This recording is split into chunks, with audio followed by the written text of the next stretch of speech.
Halo guys, berjumpa lagi dengan channel tentang kasus hukum dan solusinya. Masalah hukum hari ini adalah mengenai kesusilaan ya. Mungkin video ini agak berbeda dengan video yang lain.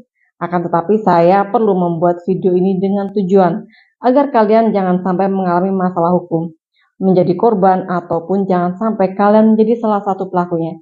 Simak video ini sampai dengan selesai, karena jika kalian korban ada solusi di video ini. Lalu jika kalian hendak menjadi pelakunya, baiknya jangan melakukan karena ada sanksi pidana, sebagaimana yang akan diceritakan di video ini. Oke, kita akan langsung ke kronologis masalahnya ya. Jadi, Neng Kubis adalah salah seorang perempuan yang paling cantik di desanya. Kemanapun dia berjalan, dia akan menjadi pusat perhatian orang di sekitarnya. Dan banyak laki-laki yang berusaha untuk mendekatinya dan ingin menjadikannya sebagai pasangan hidup. Akan tetapi Neng Kubis ini adalah sosok perempuan yang secara akademis dia sangat pintar, mandiri sehingga banyak pria yang ditolak untuk menjadi pasangan hidupnya. Singkat cerita, setelah menyelesaikan pendidikannya, Neng Kubis mendapatkan pekerjaan di suatu perusahaan yang besar di daerahnya. Neng Kubis merasa bangga karena dia bisa bekerja di perusahaan impiannya. Dia memulai pekerjaan dengan semangat dan dia mempunyai seorang atasan bernama Bos Wortel yang sudah mempunyai istri dan 4 orang anak. Akan tetapi setelah 6 bulan dia bekerja di perusahaan tersebut, Neng Kubis mulai merasakan keanehan karena setiap pergerakannya selalu diamati oleh seorang atasannya bernama Bos Wortel.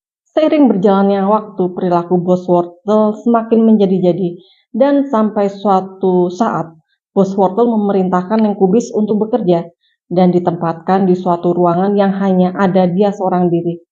Pada hari itu, Kubis seperti biasa menyelesaikan pekerjaannya. Kemudian, tiba-tiba, datanglah Bos Wortel di ruangan tersebut. Bos Wortel mulai pembicaraan.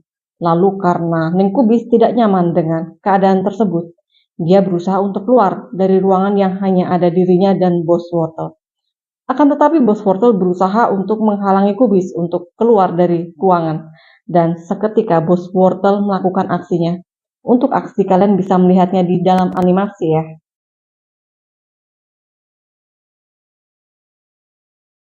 Bos Wortel ini melakukan aksinya secara berulang-ulang ya, yang memberikan dampak psikologis bagi Neng Kubis.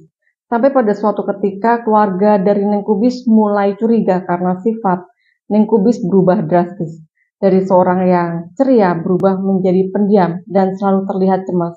Kemudian pihak keluarga meminta Neng Kubis untuk bercerita. Lalu singkat cerita, Neng Kubis menceritakan fakta yang terjadi padanya kepada keluarganya. Oke, begitu guys, kurang lebih kronologis masalahnya. Semoga saja kejadian di video ini tidak sampai terjadi pada hidup kalian. Akan tetapi jika sampai terjadi, atau kalian mungkin adalah salah satu korbannya, simak video ini sampai selesai karena saya akan membahas solusinya. Kemudian yang menjadi pertanyaan adalah apabila Neng Kubis merasa dirugikan atas perbuatan yang dilakukan oleh Bos Wortel, apakah Neng Kubis bisa membawa masalah tersebut ke jalur hukum?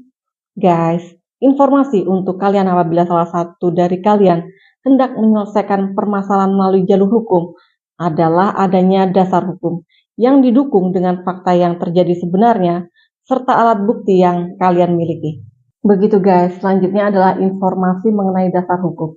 Dasar hukum di video ini adalah pasal ini ya, yang mengandung unsur-unsur pidana yaitu sebagai berikut. Yang pertama, tiap orang. Yang kedua, melakukan perbuatan secara fisik yang ditujukan terhadap tubuh, keinginan, dan atau organ. Yang ketiga, dengan maksud merendahkan harkat dan martabat seseorang berdasarkan dan atau untuk memperjelasnya kita akan membahasnya satu persatu ya unsur pidananya.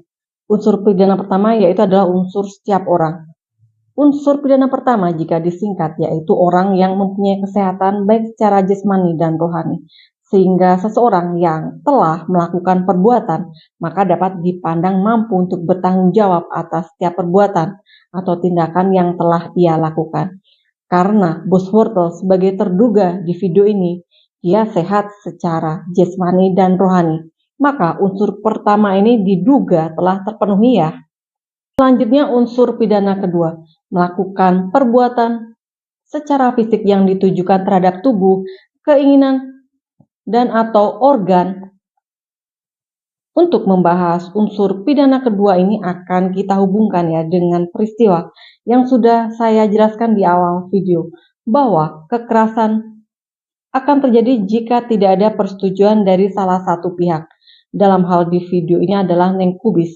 Dia tidak setuju atas perlakuan bos wortel kepadanya tersebut. Selanjutnya unsur pidana ketiga, unsur dengan maksud merendahkan harkat dan martabat seseorang berdasarkan dan atau.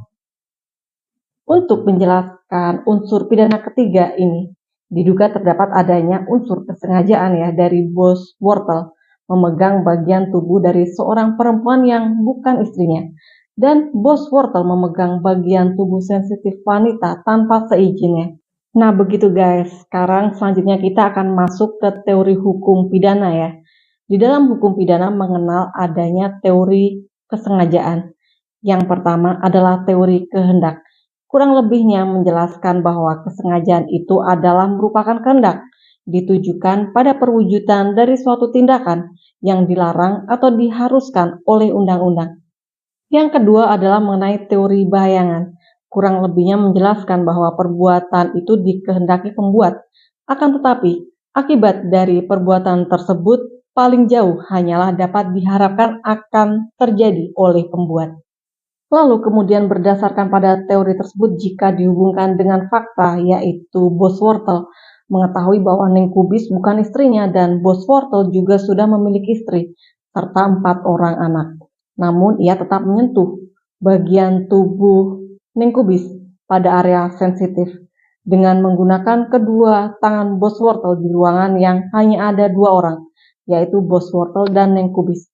Perbuatan tersebut dilakukan secara berulang-ulang sehingga mengakibatkan Kubis mengalami depresi.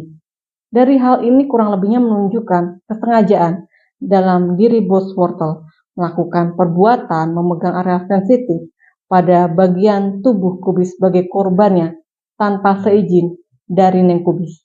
Nah begitu guys kurang lebihnya cerita tentang Neng Kubis dan bos wortel. Dan kesimpulan akhirnya bahwa bos wortel diduga perbuatannya memenuhi unsur merendahkan harkat dan martabat korban berdasarkan